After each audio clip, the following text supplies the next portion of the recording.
Hello friends, ओम श्री गणेशाय नमः। आप सभी का हमारे यूट्यूब चैनल पे हार्दिक स्वागत है।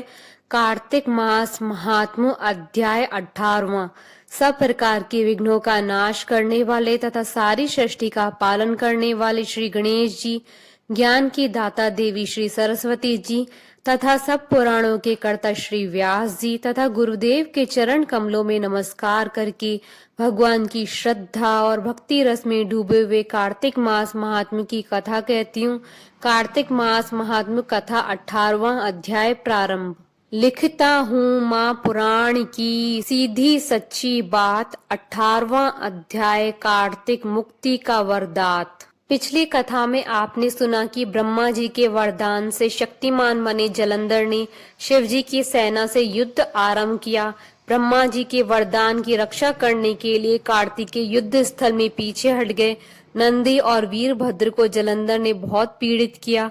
वे दोनों घायल होकर गिरे तो शिवगण घबराहट में भागने लगे। शिव जी ने उन्हें अभय दिया तो वे युद्ध के लिए पुनः हुंकार भरने लगे।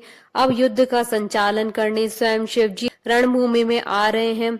अब रौद्र रूप महाप्रभु शंकर नंदी पर चढ़कर युद्ध भूमि में आए। उनको आया देखकर उनके पराजित गण फिर लौट आए और सिंहनाद करते हुए आयुधों से दैत्यों पर प्रहार करने लगे। भीषण रूपधारी रुद्र को देख दैत्य भागने लगे। तब जलंधर हजारों बाण छोड़ता हुआ शंकर जी की ओर दौड़ा। उसके शुंभ निशुंभ आदि वीर भी शंकर जी की ओर दौड़े। इतने में शंकर जी ने जलंधर के सब बाण जालों को काट अपने अन्य बाणों की आंधी से दैत्यों को अपने फरसे से मार डाला।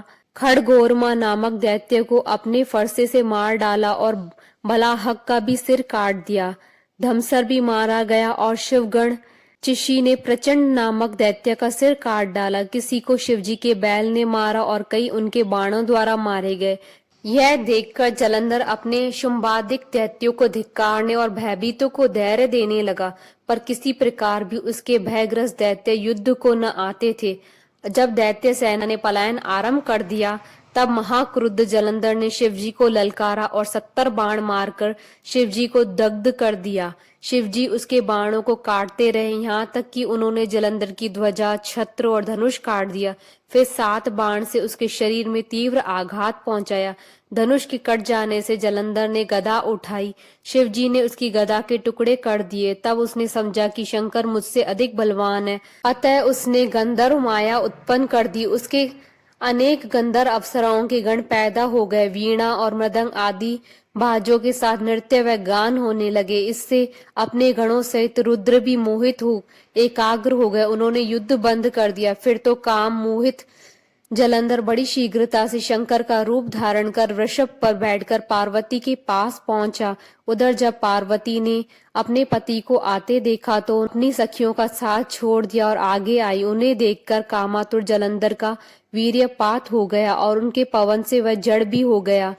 गौरी ने उसे दानव समझा। वह अंतर्ध्यान हो उत्तर की मानस पर चली गई और तब पार्वती ने विष्णु जी को बुलाकर दैत्य दन का वह कृत्य कहा और यह प्रश्न किया कि क्या आप इससे अवगत हैं। भगवान विष्णु ने उत्तर दिया, आपकी कृपा से मुझे सब ज्ञात है हे माता।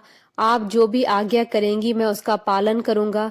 जगत माता ने विष्णु जी से कहा कि उस दैत्य ने जो मार्ग खोला है उसका अनुसरण उचित है। अब वह और जीने के योग्य नहीं है। उसके शरीर में प्राण अब शोभा नहीं पाते। उसने समस्त मर्यादाओं को भंग किया। उसके साथ वैसा ही व्यवहार होना चाहिए जिसका वह अधिकारी है। मैं आज्ञा देती हूँ कि उसकी पत्नी का पतिव्रत भ्रष्ट करे। वह दैत्य तभी मरेगा।